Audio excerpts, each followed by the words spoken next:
En su gracia, Dios concede muchas oportunidades al ser humano, pero en muchas ocasiones el ser humano las desperdicia y no encuentra una segunda oportunidad. Simplemente en la Biblia encontramos varios ejemplos de esto. En Génesis 3 recuerdan, Adán perdió la oportunidad de disfrutar de la bendición de Dios al caminar en obediencia, perdió el paraíso por su desobediencia a Dios y no hubo segunda oportunidad. Siglos después, Moisés, por desobediencia a Dios, perdió la oportunidad de entrar a la tierra prometida por su desobediencia a Dios y no hubo segunda oportunidad. Más tarde, el mismo Sansón, uno de los jueces de Israel, inundado de privilegios por su pecado, por su falta de dominio propio, perdió la oportunidad de servir a Dios muchos más años de su vida debido a su propio pecado y no hubo una segunda oportunidad. El rey Saúl, el primer rey de Israel, recordarán ustedes, también por su impaciencia, su intempestividad, su desobediencia a Dios, perdió la oportunidad de disfrutar de la bendición de Dios al reinar sobre Israel y no hubo segunda oportunidad. El mismo David, habiendo disfrutado del privilegio, del deleite de caminar con Dios de cerca, en 2 de Samuel echó todo por la borda por un adulterio y no hubo una segunda oportunidad de tener una familia que disfrutara de la bendición de Dios, porque el resto de su vida, como se lo dijo Dios a través de Natán, Dios lo perdonó, pero la espada no se apartó de su casa. Y hubo problema tras problema tras problema en su vida.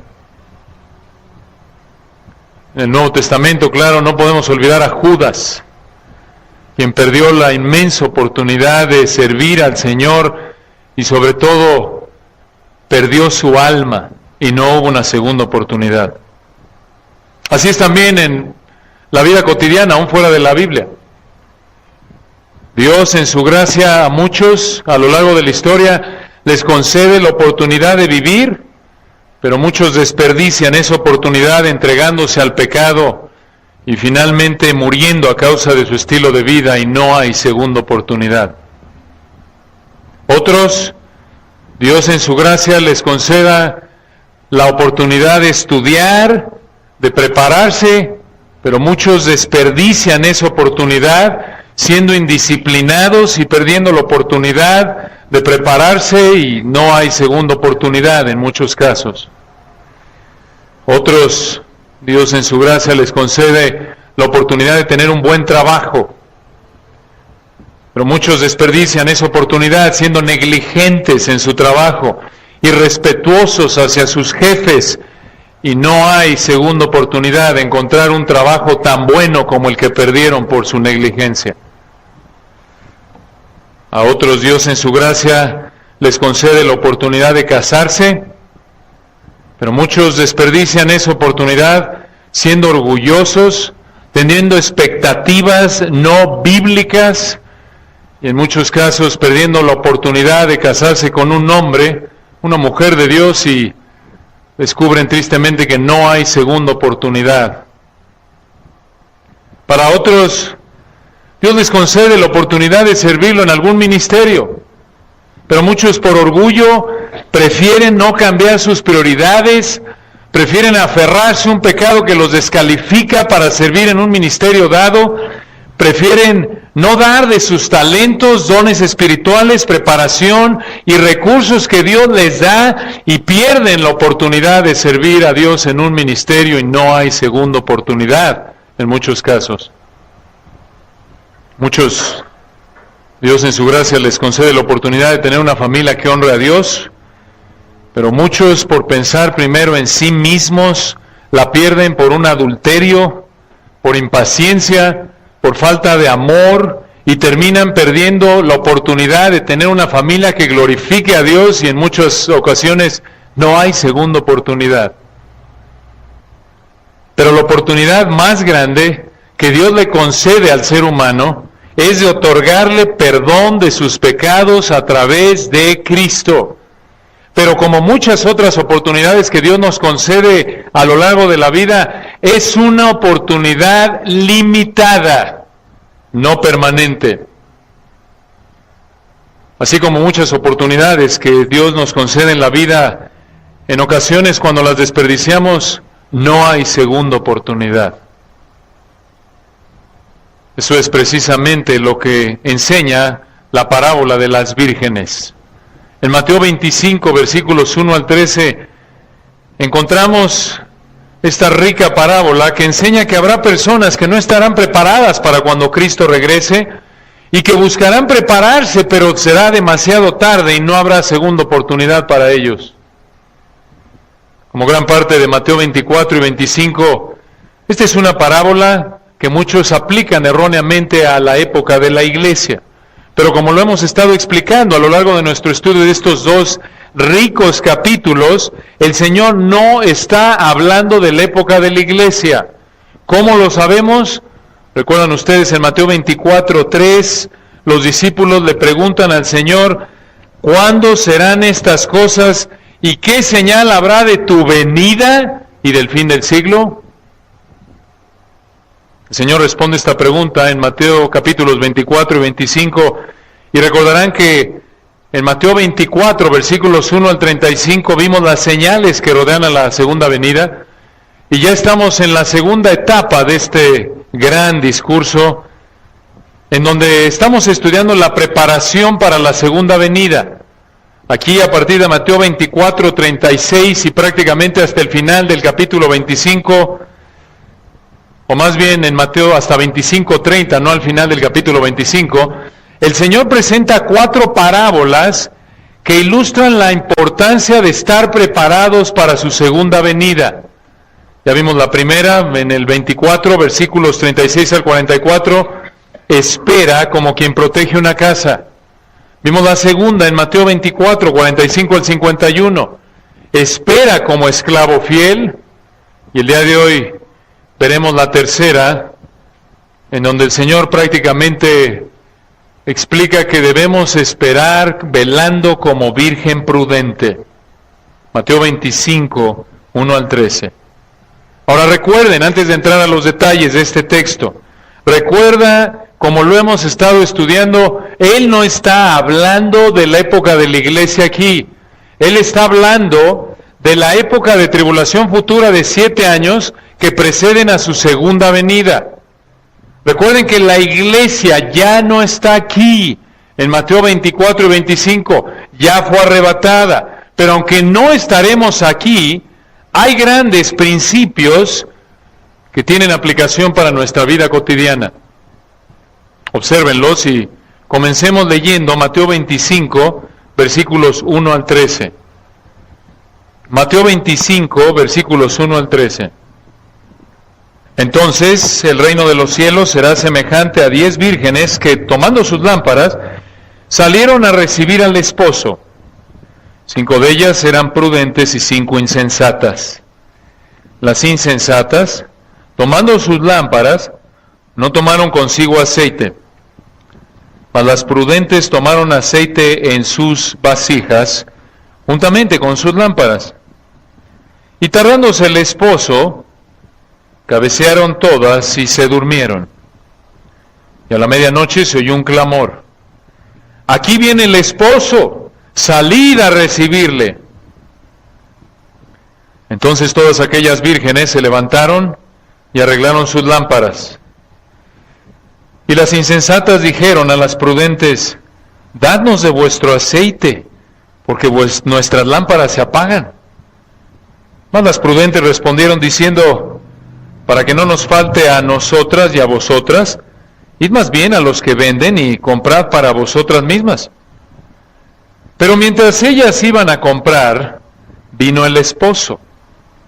Y las que estaban preparadas entraron con él a las bodas, y se cerró la puerta. Después vinieron también las otras vírgenes, diciendo: Señor, Señor, ábrenos. Mas él respondiendo dijo: de cierto os digo que no os conozco. Velad, pues, porque no sabéis el día ni la hora en que el Hijo del Hombre ha de venir. Esta es francamente una parábola aterradora, como veremos el día de hoy vamos a ver en esta parábola tres elementos de la parábola de las 10 vírgenes. Observen el primero. Observen en primer lugar la semejanza entre las vírgenes. La semejanza entre las vírgenes. Versículo 1. Entonces el reino de los cielos, una pausa ahí, se refiere a la esfera en donde Dios gobierna. El reino de los cielos será semejante, palabra clave aquí. Esto muestra que el Señor va a comparar el reino de los cielos con una escena de la vida cotidiana de la época. En este caso, versículo 1 nos dice que será semejante a 10 vírgenes que tomando sus lámparas salieron a recibir al esposo. Una pausa ahí. 10 vírgenes.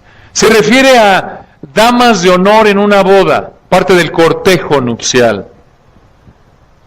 Esta es entonces la escena de una boda. Algo cotidiano en esa época. No se nos dan muchos detalles.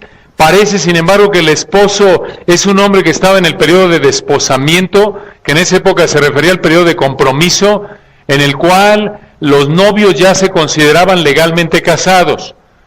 Sin embargo, no estamos exactamente seguros, porque no nos da los detalles el Señor y aparentemente ese no es el punto de la parábola. El punto primordial es estar preparados. Entonces, aquí parece que el esposo ya viene para tomar a su prometida como esposa, para concluir este periodo de desposamiento. Estas vírgenes son las damas de honor de la boda y observen que tenemos, ¿a cuántas? 10. Aquí las 10 se ven iguales. Observen versículo 1 que las 10 toman sus lámparas. Las 10 salen a recibir al esposo. Externamente las 10 se ven iguales.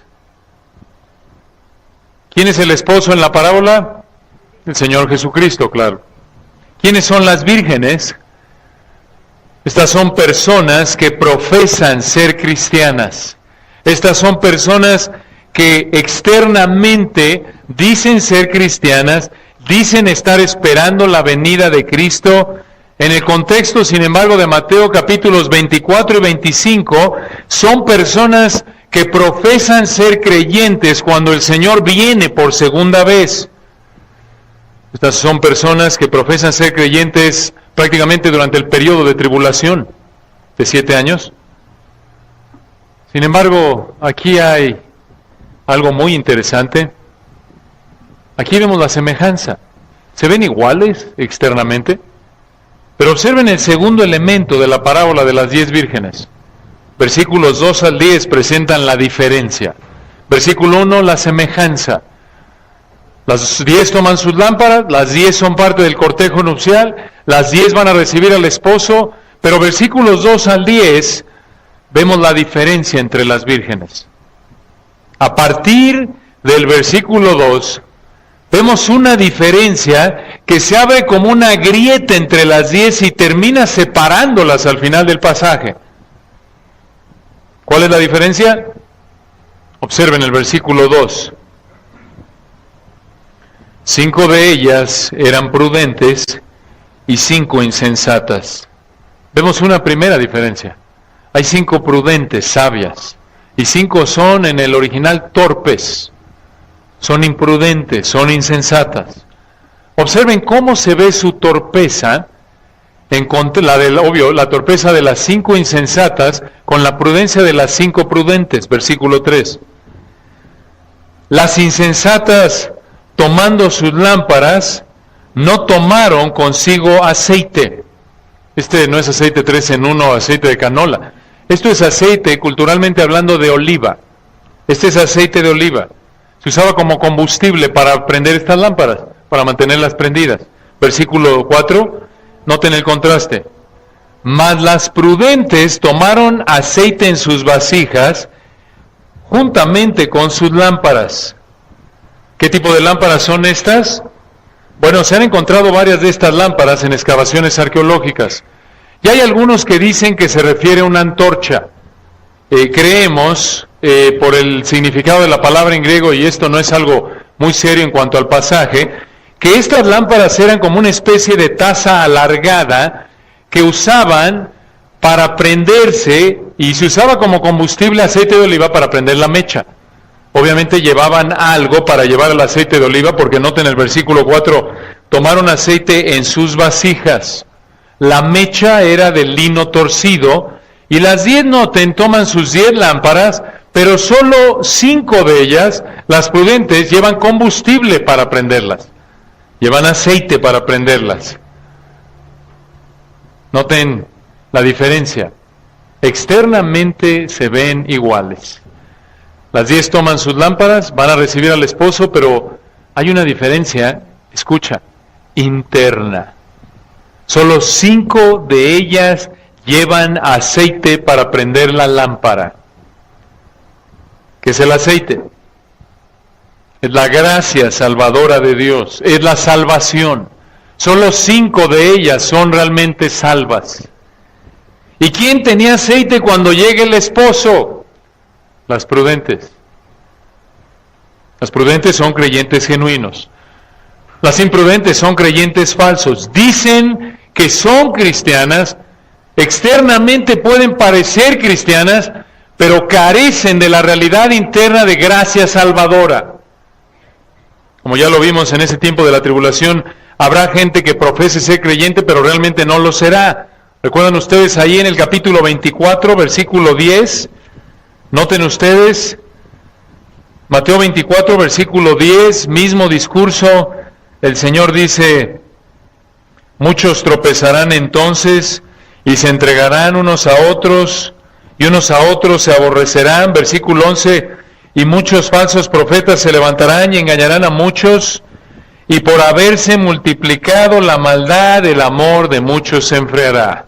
No que perdieron la salvación, sino que nunca la tuvieron, y en el momento de la persecución prefirieron abandonar, mostrando que carecían de aceite, usando los términos de la parábola, carecían de la realidad de la salvación, carecían de regeneración genuina, de la gracia salvadora de Dios.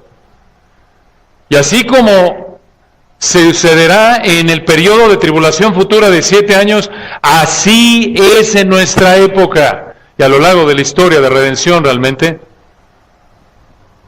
Externamente en muchas áreas hay gente que se dice ser cristiana y se ve igual a gente que realmente lo es, pero en realidad no lo es. Carece de gracia salvadora.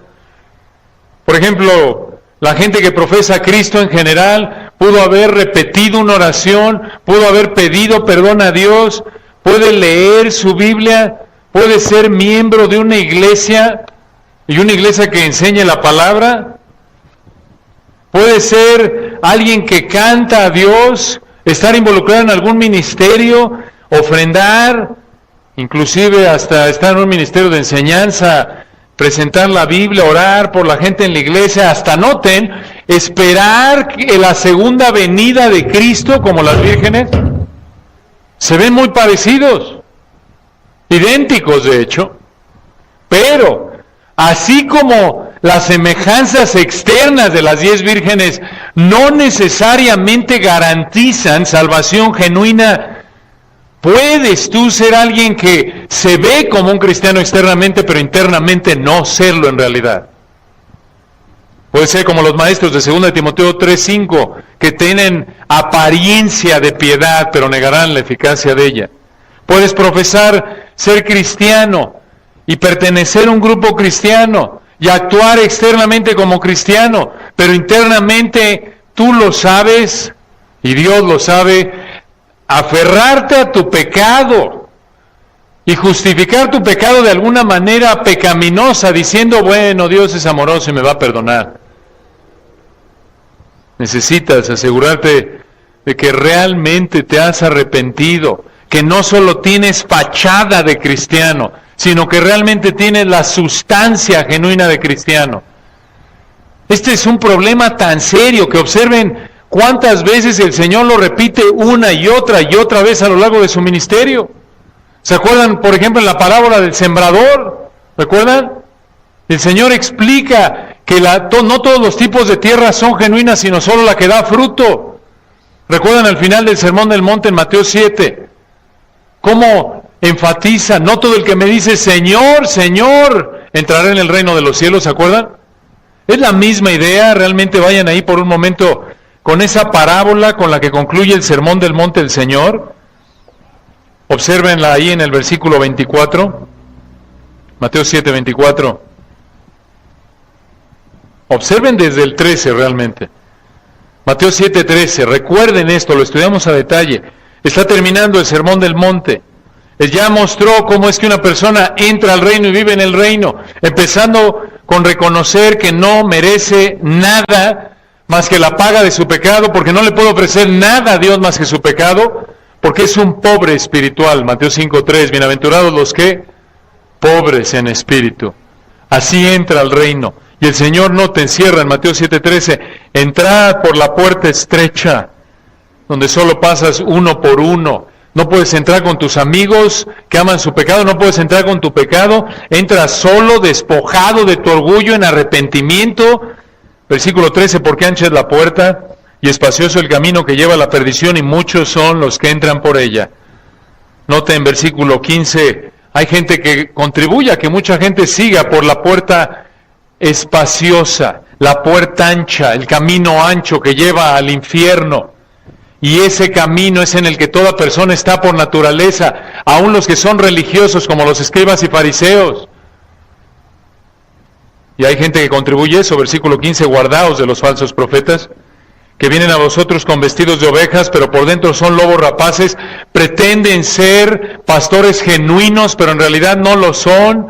Versículo 21, el Señor repite, no todo el que me dice Señor, Señor entrará en el reino de los cielos, sino el que hace la voluntad de mi Padre que esté en los cielos. Versículo 24, noten de nuevo, noten, versículos 13 y 14, hay gente que va por el camino ancho, entró por la puerta ancha y piensan que van a la salvación, al cielo, pero están equivocados.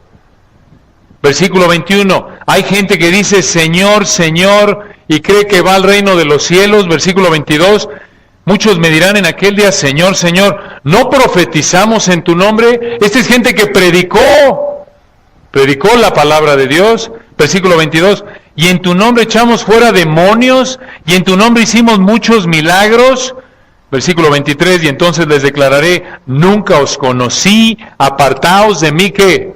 Hacedores de maldad. Y le está hablando a los del versículo 22, 21, los que le dicen Señor, Señor, que lo reconocen como hijo de Dios externamente, que predican su palabra, que hacen milagros y van al infierno. Y noten, el Señor lo remarca, versículo 24, cualquiera pues que me oye estas palabras y las hace, le compararé a un hombre que prudente, que edificó su casa sobre la roca. Versículo 25, descendió lluvia y vinieron ríos y soplaron vientos y golpearon contra aquella casa y no cayó porque estaba fundada sobre la roca. En el 26, pero cualquiera que oye estas palabras y no las hace, le compararé a un hombre insensato que edificó su casa sobre la arena. Noten, se ven iguales las casas, la diferencia es que el cimiento, uno edificado sobre la roca, otro sobre la arena, externamente no se ve la diferencia, así como no ves el cimiento de una casa. Pero Dios sabe. Y versículo 27, descendió lluvia y vinieron ríos y soplaron vientos y dieron con ímpetu contra aquella casa y que cayó y fue grande su ruina. Noten, el que edificó sobre la roca, el que realmente vino con una fe arrepentida al Señor, otra vez es descrito, versículo 24, como un hombre que prudente. El Señor sabe lo fácil que es engañarnos, lo fácil que es pensar que eres cristiano y no serlo en realidad, como lo vemos con las vírgenes, lo vemos con las parábolas, ya lo vimos con la parábola del sembrador, lo mencionamos en Mateo 13, y recuerdan en Mateo 13, con la parábola del trigo y la cizaña, ¿recuerdan? Mateo 13, versículo 37, y aquí está explicando la parábola del trigo y la cizaña. Mateo 13, 37, respondiendo él les dijo, el que siembra la buena semilla es el Hijo del Hombre. Mateo 13:38, el campo es el mundo, la buena semilla son los hijos del reino, y las cizañas son los hijos del malo. Y se parecen. ¿Cómo lo sabemos? Vean allá atrás, en el versículo 26, Mateo 13:26, cuando salió la hierba y dio fruto, entonces apareció también la cizaña. Vinieron entonces los siervos del padre de familia y le dijeron, Señor, ¿no sembraste buena semilla en tu campo? ¿De dónde pues tienes cizaña? Él les dijo, un enemigo ha hecho esto, y los siervos le dijeron, ¿quieren pues que vayamos? ¿Quieres pues que vayamos y la arranquemos? Versículo 29, escuchen esto. Él les dijo, no sea que al arrancar la cizaña, arranquéis también con ella, ¿qué? El trigo. ¿Por qué? Porque la cizaña y el trigo se ven, ¿qué? Iguales por un periodo de tiempo. Obviamente no podemos olvidar el ejemplo clásico allá adelante en Mateo 26, aunque lo veremos a detalle. Estamos en la noche anterior a la crucifixión del Señor, y como nos guiaba el pastor Ernesto hace un momento, Mateo 26, versículo 20, cuando llegó la noche se sentó a la mesa con los 12. Y mientras comían dijo, de cierto os digo que uno de vosotros me va a entregar. Versículo 22, entristecidos en gran manera, comenzó cada uno de ellos a decirle que, ¿soy yo, Señor? ¿Por qué no dijeron, es el canalla de Judas? Porque Judas se veía igual al resto. Y lo mismo vemos, regresando a nuestro texto, en la parábola de las vírgenes. Se ven externamente iguales, pero internamente no lo son. En Mateo 25, entonces las 10 vírgenes van a recibir al esposo con sus lámparas, se ven iguales, pero 5 de ellas únicamente son prudentes, llevan aceite, solo 5 de ellas son creyentes genuinos. ¿Y qué pasó? Versículo 5. Y tardándose el esposo, cabecearon todas y se durmieron. Observen que el esposo se tardó en llegar. Y no tener la misma idea que el Señor ya mencionó varias veces en este discurso. Observen en Mateo 24, versículo 48. Mateo 24, 48. Pero si aquel siervo malo dijera en su corazón, mi Señor, ¿qué? Tarda en venir. Lo mismo en Mateo 25, lo veremos la semana que entra, si Dios quiere, en la parábola de los talentos. Mateo 25, 19, observen. Después de mucho tiempo, vino el Señor de aquellos siervos. Y otra vez aquí en Mateo 25, versículo 5, tardándose, ¿qué cosa? El esposo. ¿Qué es esto? Un recordatorio de que va a pasar mucho tiempo entre la primera venida de Cristo, que ya vino y se fue, está en la gloria, y la segunda venida que está por venir. Va a pasar tiempo. Es el énfasis de las parábolas, ¿notan? Pasó tiempo, se tardaba. Pero, versículo 6, llegó. Y a la medianoche se oyó un clamor. Aquí viene el esposo, salid a recibirle.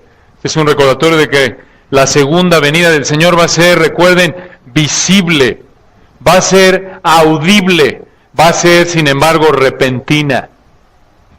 Lo vimos, recuerdan, allí en el 25, prácticamente en el 24, 31. ¿Recuerdan ustedes? Y enviará a sus ángeles con gran voz de trompeta. Lo van a ver todos, ¿recuerdan? Cuando el Señor usa la analogía de el relámpago, ¿recuerdan allí en Mateo 24, versículo 27? Mateo 24, 27, porque como el relámpago que sale del oriente y se muestra hasta el occidente, así será la venida del Hijo del Hombre. Igual con la siguiente analogía del 28, ¿recuerdan? Mateo 24, 28. Porque donde quiera que estuviera el cuerpo muerto, allí se juntarán las águilas. Esto va a ser visible, va a ser evidente, no va a ser algo escondido. Y entonces regresa aquí el esposo, versículo 6, y noten versículo 7. Entonces todas aquellas vírgenes se levantaron y arreglaron sus lámparas. Noten, se ven iguales otra vez. Las 10 se levantan cuando oyen que llega el esposo.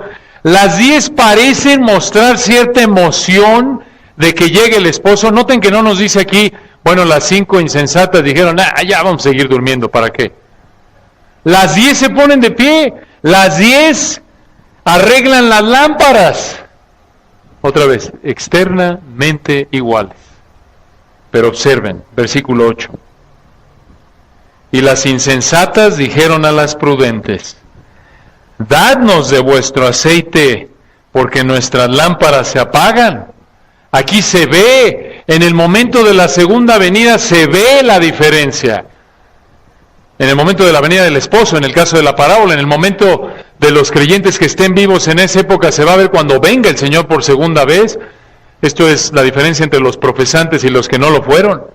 Y versículo 9, noten cómo responden las prudentes. Mas las prudentes respondieron diciendo, para que no nos falte a nosotras y a vosotras, id más bien a los que venden y comprad para vosotras mismas. No es que son codas las prudentes, no es que son avaras, no es que no querían compartirlos, lo que pasa es que no les iba a alcanzar para ellas.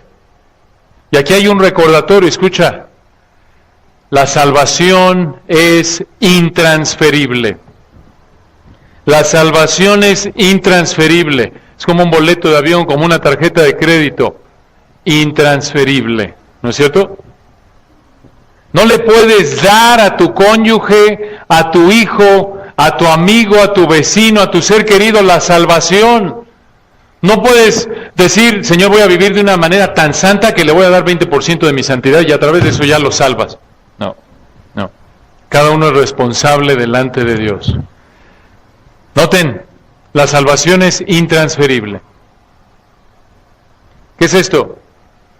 La misma idea, aunque es un punto secundario de la parábola, es un buen recordatorio de la misma idea de Ezequiel 18, ¿recuerdan ustedes? Ezequiel 18, cuando dice el Señor, Ezequiel 18, versículo 4, el alma que pecare, esa morirá, y da la analogía, ¿recuerdan? Ezequiel 18, versículo 5, el hombre que fuere justo y hiciere según el derecho y la justicia. Este es un hombre que Dios lo ha perdonado mediante una fe arrepentida.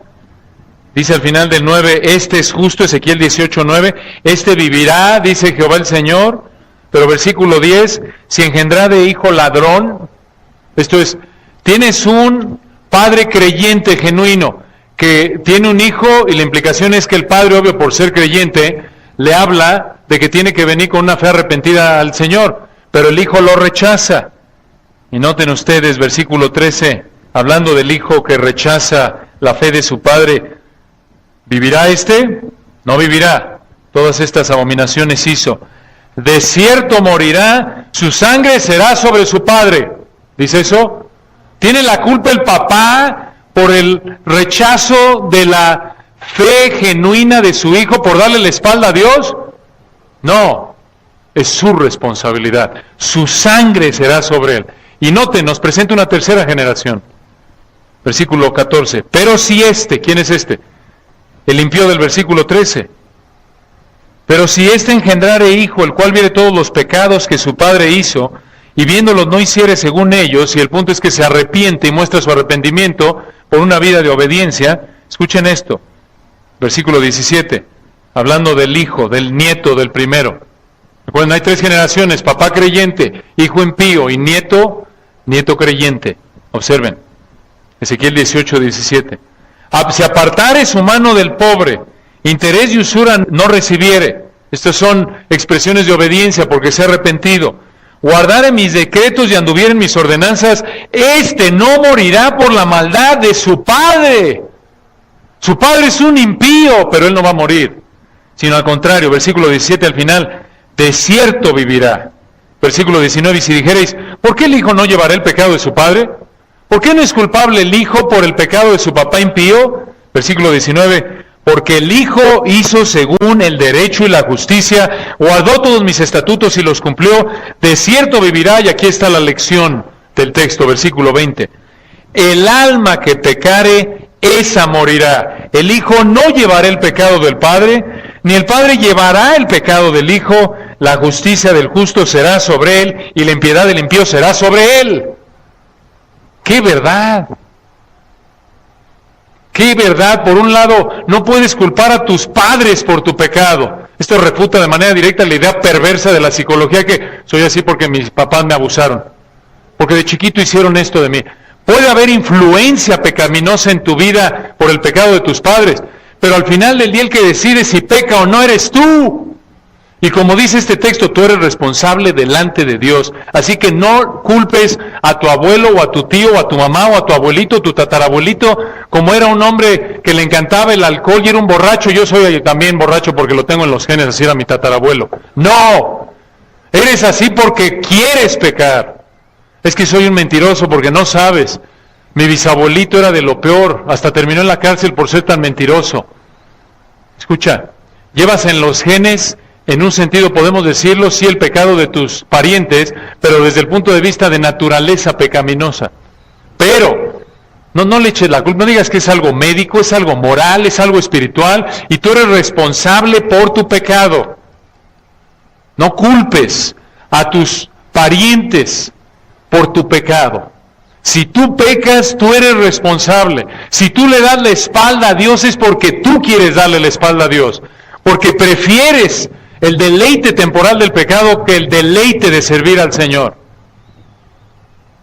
Y al mismo tiempo esto debe traer alivio a ti, una implicación práctica como padre por la salvación de tus hijos. Puedes orar por ellos la salvación de tus nietos, parientes. Puedes orar por ellos, instruirlos con la palabra, vivir una vida de piedad, como este padre aquí en Ezequiel 18. Pero si tu hijo quiere aferrarse a su pecado, es responsable delante de Dios. Tú no puedes salvar a tu hijo. Si él quiere pecar, lo va a hacer, aunque lo metes en una escuela cristiana y lo metas a la escuela dominical con calzador, a menos de que Dios cambie su corazón, él va a seguir amando su pecado, y aunque lo aísles de influencias pecaminosas, en cuanto pueda, en cuanto esté libre de tu influencia, va a buscar satisfacer su pecado. Dios tiene que cambiar el corazón.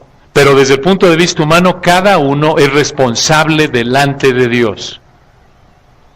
Recuerda, nadie puede convertir a nadie. No puedes transferirle a nadie tu salvación. Por mucho que ames a un ser querido, por mucho que nos duela ver a personas que amamos ir camino al infierno, no puedes tú hacer nada fuera de orar por ellos, presentarles el Evangelio y buscar vivir un ejemplo de obediencia a la palabra. Pero finalmente es entre ellos y Dios.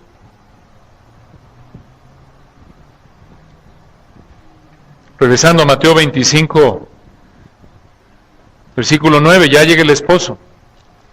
Y se dieron cuenta las insensatas que no tenían aceite, les piden a las prudentes les dicen vayan a comprar.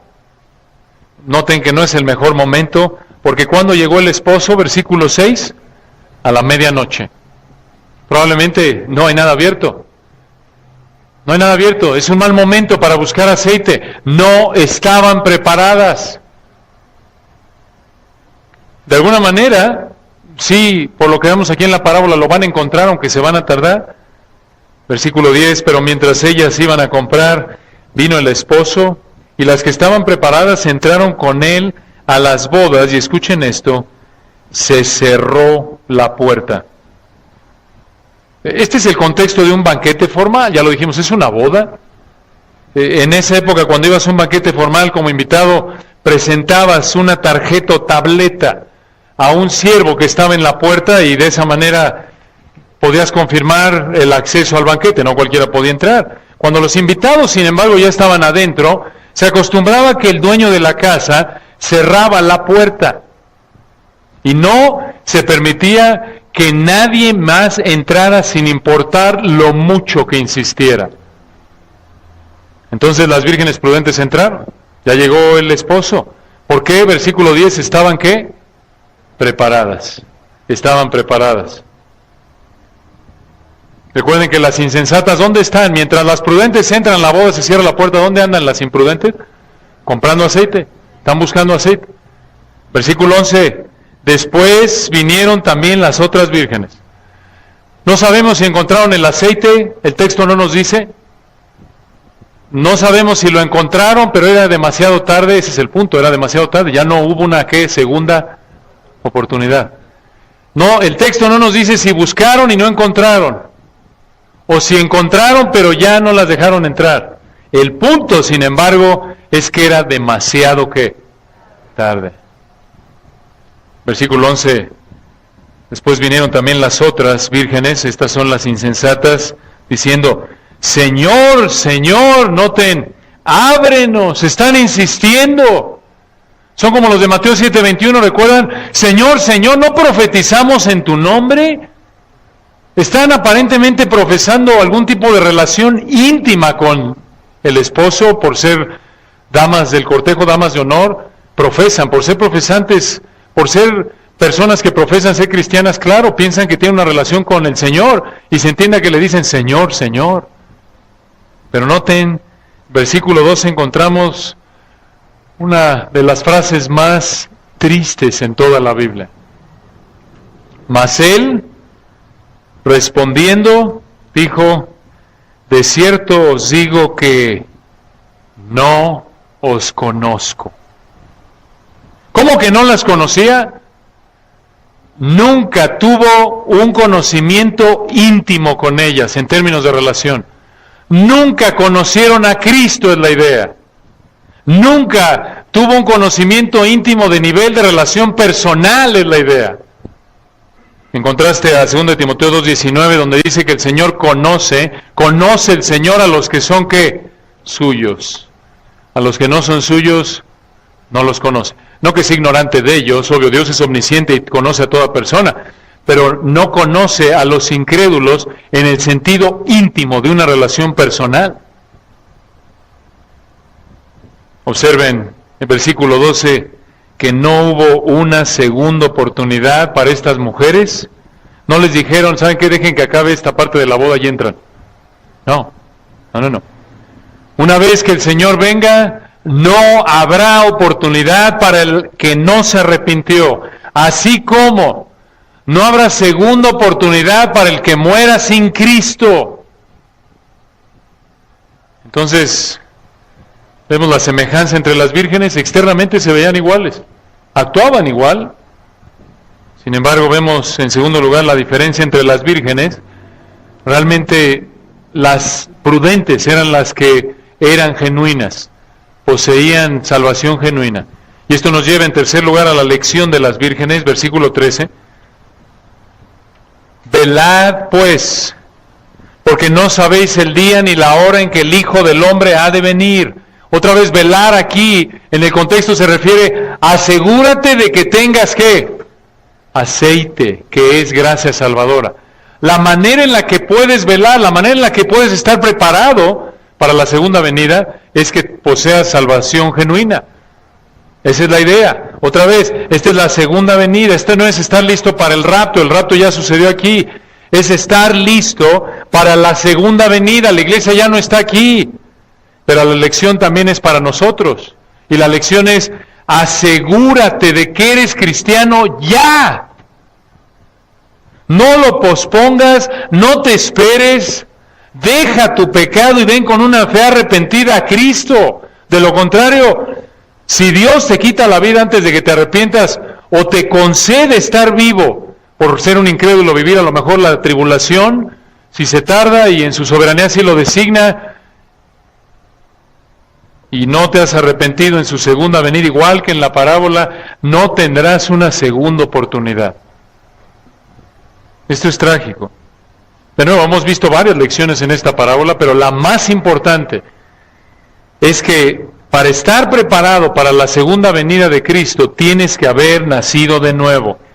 Tienes que estar preparado. ¿Cómo te preparas? Viniendo con una fe arrepentida a Él, creyendo que Jesús murió para llevar el castigo que tú mereces, y después de 3 días de muerto resucitó, mostrando que el Padre aceptó su sacrificio.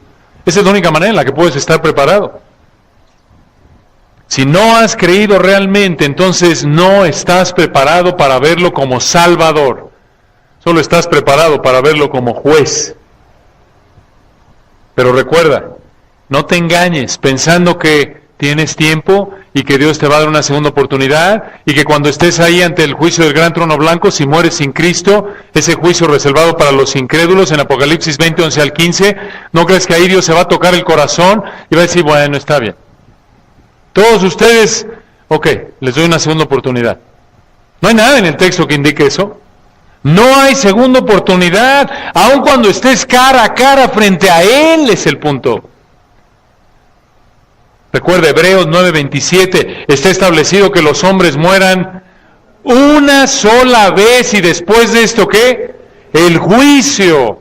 No dice que los hombres mueran una sola vez y después una segunda oportunidad. No. El Señor procede ahí en la siguiente parábola a seguir enfatizando este punto. Tienes que estar listo. Tienes que estar listo. Y la semana que entra, si Dios quiere, veremos la parábola de los talentos. Mateo 25, 14 al 30. Oremos. Padre, gracias por el privilegio que nos diste de abrir tu palabra tan rica, tan clara. Gracias por esta parábola. Gracias por el recordatorio de estas ricas verdades. Oramos de nuevo, Padre. Nos encontramos en una sección de Mateo, como tú sabes, en donde una tras otra vez estás enfatizando la importancia de haber nacido de nuevo. Gracias por esta advertencia. Lo menos que queremos es que alguno de nosotros sea una de esas vírgenes imprudentes. No queremos ser un esclavo infiel.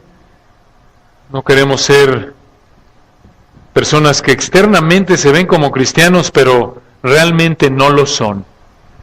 Usa tu palabra en esta mañana, te rogamos, para hacer la obra que solo tú puedes hacer, la obra de salvación. Llévanos a examinar nuestra vida para tu gloria. Amén.